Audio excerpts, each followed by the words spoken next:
Ankleshwar Nobel માર્કેટમાં એક પછી એક આગની ઘટનાઓને લઈ અંકલેશ્વર પોલીસે ભંગારીયા ઉપર કાયદાનો ફંદો કસ્યો હતો. અંકલેશ્વર નોબલ માર્કેટમાં સતત આગની ઘટનાઓની પગલે ભયનો માહોલ સર્જાયો હતો, જેને લઈ હવે બેફામ, બેલગામ તેમજ બેખોફ બનેલ નોબલ માર્કેટના ભંગારીઓ ઉપર કાયદાનો ફંદો કસવાની તૈયારીઓની અંકલેશ્વર જીઆઈડીસી પોલીસે શરૂઆત કરી દીધી છે.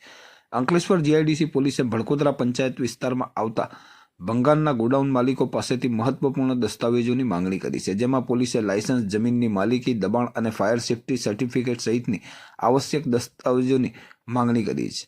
અમદાવાદના વસ્ત્રાપુરમાં બનેલ ઘટના બાદ રાજ્યભરમાં શરૂ થયેલ અસામાજિક તત્વો સામેની ઝુંબેશનો એક ભાગ છે. ભરૂચ જિલ્લા પોલીસ દ્વારા પણ આ દિશામાં સક્રિય પગલાં લેવામાં આવી રહ્યા છે. તાજેતરમાં સ્ક્રેપના નોબલ માર્કેટમાં લાગેલી ભીષણ આગની ઘટના બાદ આ કાર્યવાહી વધુ તીવ્ર બની છે. સૂત્રોના જણાવ્યા અનુસાર ગેરકાયદેસર સ્ક્રેપ ગોડાઉન પર તંત્ર દ્વારા બુલડોઝર પણ ફેરવવામાં આવી શકે છે.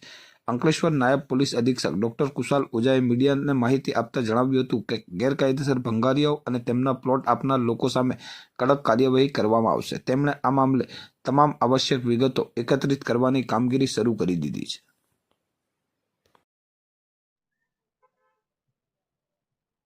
અંકલેશ્વર જીઆઈડીસી પોલીસ વિસ્તારમાં હાલમાં થોડા સમયમાં નોબલ માર્કેટમાં એક ખૂબ મોટી આગ લાગવાની દુર્ઘટના બની હતી, બનાવ બન્યો હતો. જે અનુસંધાને ખૂબ મોટી આગના પગલે 20 જેટલા પ્લોટનો જે ભંગારનો માલ હતો તે સળગી ગયો હતો.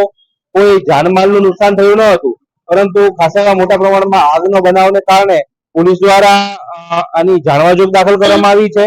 ભડકોદરા ગામ પાસેથી તેની માહિતી આ પ્લોટ કોના છે, એમાંથી કેટલા પ્લોટમાં આ ભંગારી અને ભંગારનું જે કામ કરનારા લોકો છે તેના દ્વારા દબાણ કરવામાં આવ્યું છે, અને આ દબાણમાં કરી અને આ વિસ્તારોમાં અને પ્લોટમાં કઈ પ્રકારની ગેરકાનૂની પ્રવૃત્તિઓ ચાલી રહી છે તેની પોલીસ દ્વારા તપાસ કરવામાં આવી રહી છે. અને એ તપાસને અંતે જો કોઈ પણ ગુનાહિત મળી આવશે, કોઈ પણ પ્રકારનું દબાણ મળી આવશે તો તેમાં આગળની કાયદેસરની કાર્યવાહી કરવા માટેની પોલીસ દ્વારા પ્રક્રિયા હાથ ધરવામાં આવી રહી છે.